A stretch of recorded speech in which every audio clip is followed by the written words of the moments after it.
Good news sa lahat ng mga naghahanap kay Scottie Thompson at sa lahat ng Ginebra fans dahil hindi naman pala magtatagal si Scottie sa pagkaka-injure niya. Sabi po ng kanyang doktor, agad na po siyang babalik kasi si Scottie isang fast healer na player.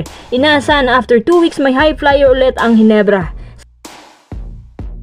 Sa kada update, ano ba talaga nangyari sa Converge? Nagpalit nga sila ng import pero average player lang naman na nagkaka-average ng 7 points per game. Mas malakas pa nga si Tom Bogdanovic dito.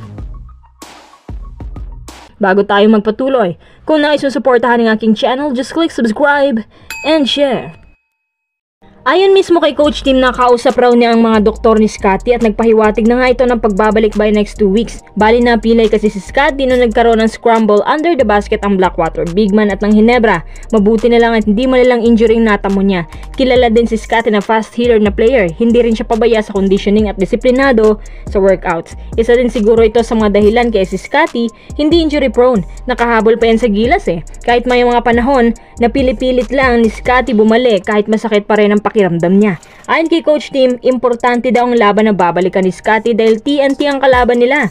Kung ako naman ang tatanungin, hindi na gaano ka-explosive ang TNT ngayon dahil kulang-kulang sila. Ibig kong sabihin, yung core nila ibang-iba kaysa nung nag-champion sila. Huwag naman ma-offend ang TNT fans pero kahit siguro wala si Scottie, hindi na mahihirapan ang Ginebra. Hindi naman minaliit ni Coach Tim ang TNT dahil kulang sila sa tao kaya nga agad niyang pinapabalik si Scottie dahil concern niya si Rondae Hollis Jefferson.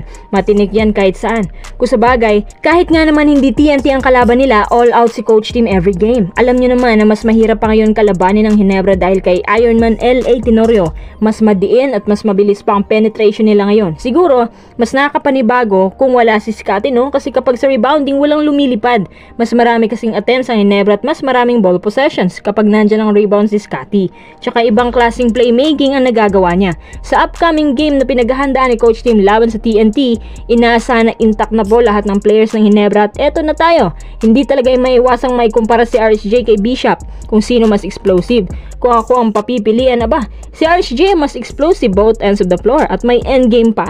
Si Bishop napansin ko hanggang ngayon medyo kabado pa Hindi naman ako isang TNT fan pero kung skills at pag-uusapan, RSJ talagang wagi dyan. Kapag nagkataon na nandyan pa yung ibang kasama niya gaya ni Mikey at Pugoy, hindi na mahihirapan si RSJ na magbuhat pero dahil nga wala, buenas ito para sa Ginebra dahil mas magiging open ang depensa ng TNT at mas open naman sa opensa ang Ginebra. Si Scottie po ay agad na pong babalik, kumpirmado po yan.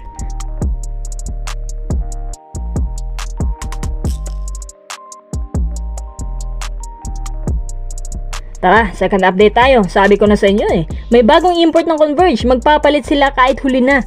Ano bang nangyayari sa kanila? Bakit nagpalit pa? Game 0 to 5 start na nga. Pinagtataka ko, yung pinalit nila, former NBA player nga, pero average type lang. Alam nyo ba ng import na to, huling nagkaka-average ng 7 points per game lang sa Los Angeles Clippers?